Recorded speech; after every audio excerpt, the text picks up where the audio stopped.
दोस्तों मांग की सापेक्षता का दूसरा प्रकार जो है वो है मांग की आय सापेक्षता।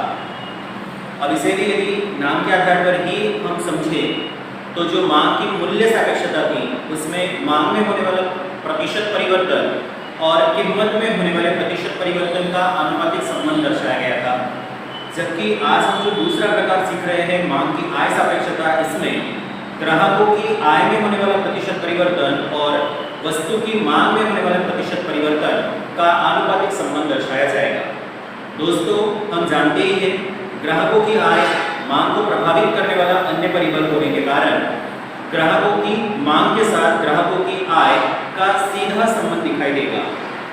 लेकिन ऐसा जरूरी नहीं होता दोस्तों कि हमेशा वस्तुओं की मांग में सीधा संबंध ही आय के साथ हो। कभी कभार उल्टा संबंध भी हो सकता है और कभी कभार शून्य संबंध भी स्थापित हो सकता है। तो चलिए सबसे पहले देखते हैं मांग की आय सापेक्षता अर्थात क्या। मांग की आय सापेक्षता अर्थात वस्तु की मांग में होने वाला प्रतिशत परिवर्तन और ग्राहकों की आय में होने वाले प्रतिशत परिवर्तन के आनुपातिक संबंध को मांग की आय सापेक्षता कहा जाएगा। इसका सूत्र भी है EY का मतलब है मांग की आय सापेक्षता के बराबर मांग में होने वाला प्रतिशत परिवर्तन बटा आय में होने वाला प्रतिशत परिवर्तन। आय के साथ मांग का सीधा संबंध होता है। आय बढ़ी तो मांग भी बढ़ेगी, आय घटी तो ग्राहक मांग भी घटाता है। दोस्तों मांग की आय सापेक्षता के मुख्य 3 प्रकार हैं, जिसमें सबसे पहला प्रकार हकारात्मक आय सापेक्ष मांग, जिसे धन आय सापेक्ष मांग भी कहा जाएगा। धन का मतलब है पॉजिटिव।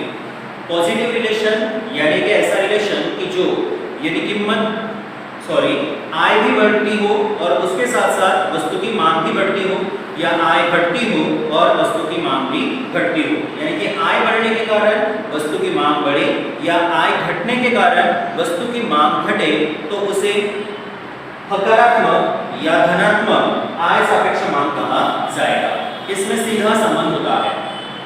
अब पहला वाला जो प्रकार है हकारात्मक आय सापेक्ष मांग, उसके 3 प्रकार हैं। सबसे पहला प्रकार इकाई आय सापेक्ष मांग EY = 1। EY = 1 तभी मिल सकता है जब व्यक्ति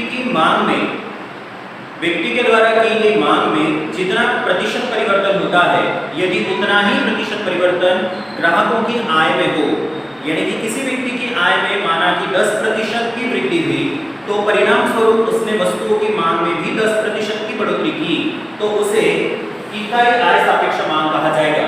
क्योंकि जब उसको सूत्र में रखेंगे तो मांग में होने वाला प्रतिशत परिवर्तन 10 बटा ग्राहकों की आय में होने वाला प्रतिशत परिवर्तन भी 10 बटा 10 करेंगे तो आंसर आएगा 1। तो याद रखिएगा दोस्तों, पहला प्रकार जो है हकारात्मक आय सापेक्ष मांग, उसका पहला प्रकार इकाई आय सापेक्ष मांग में EY = 1 आंसर आता है। वही दूसरा प्रकार जो है हकारात्मक आय सापेक्ष मांग का एक से अधिक आय सापेक्ष मांग EY > 1।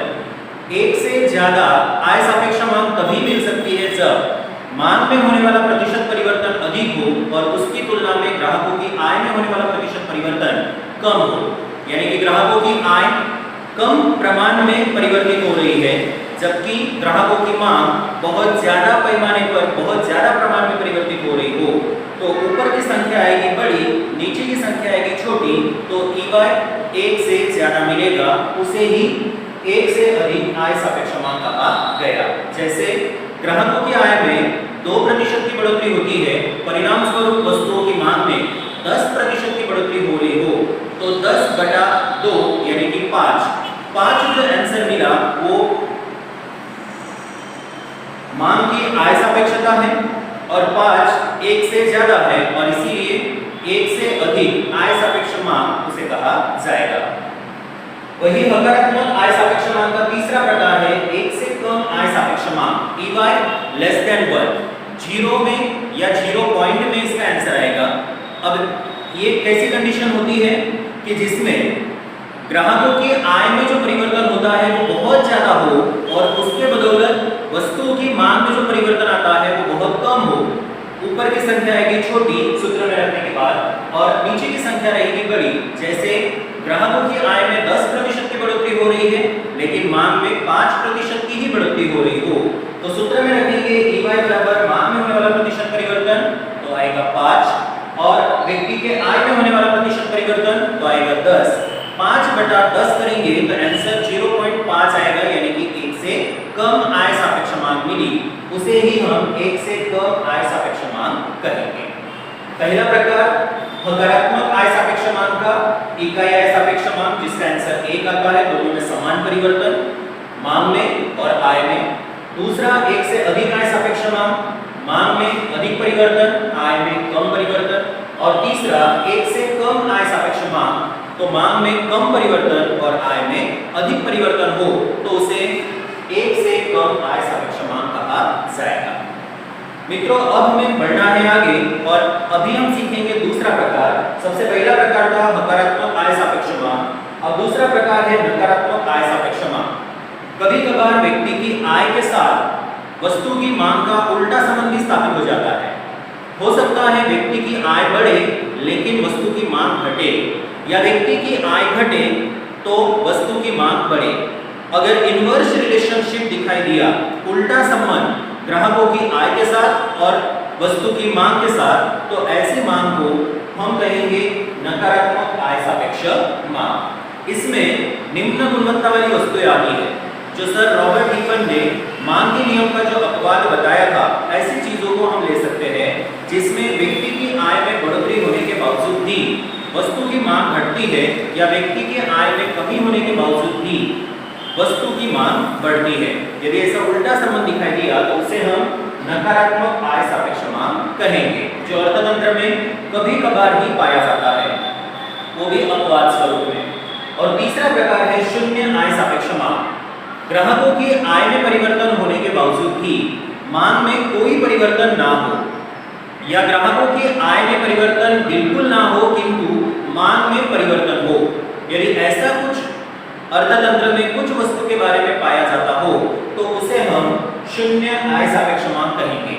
उदाहरण के रूप में हम इसमें ले सकते हैं अत्यंत सस्ती चीजें, जैसे नमक का पैकेट हुआ, माचिस हुई, इसमें शून्य आय सापेक्ष मांग दिखाई देती है, क्योंकि ग्राहकों की आय में कोई परिवर्तन न होने के बावजूद भी मांग में परिवर्तन होता है, या मांग में परिवर्तन बिल्कुल नहीं होता किंतु आय में परिवर्तन दिखाई देता है।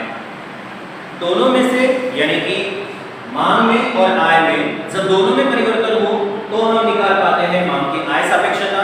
किंतु यहाँ शून्य आय सापेक्ष मांग इसलिए कहा गया है क्योंकि इसमें एक में ही परिवर्तन हो रहा है, दूसरे में परिवर्तन नहीं हो रहा है। तो दोस्तों, आज की क्लास में हमने देखा मांग की आय सापेक्षता। सबसे पहले हमने मांग की आय सापेक्षता को परिभाषित किया। मैं फिर एक बार रिपीट कर रहा हूँ। व्यक्ति की आय में होने वाला प्रतिशत परिवर्तन और वस्तु की मांग में होने वाले प्रतिशत परिवर्तन के आनुपातिक संबंध को मांग की आय सापेक्षता कहा जाता है, जिसका सूत्र भी है EY। Y मतलब आय। आय को अर्थतंत्र में या अर्थशास्त्र में Y से डिनोट किया जाता है। तो EY मतलब elasticity of income, income elasticity is equal to मांग में होने वाला प्रतिशत परिवर्तन बटा व्यक्ति की आय में होने वाला प्रतिशत परिवर्तन। और मांग की आय सापेक्षता जो है उसके 3 मुख्य प्रकार है। सबसे पहला हकारात्मक आय सापेक्ष मांग, दूसरा नकारात्मक आय सापेक्ष मांग और तीसरा शून्य आय सापेक्ष मांग। और जिसमें हकारात्मक आय सापेक्ष मांग में हमने 3 प्रकार देखे, EY is equal to 1, EY greater than 1 और EY less than 1, यानी कि अर्थात क्रमशः इकाई आय सापेक्ष मांग, 1 से अधिक आय सापेक्ष मांग और 1 से कम आय सापेक्ष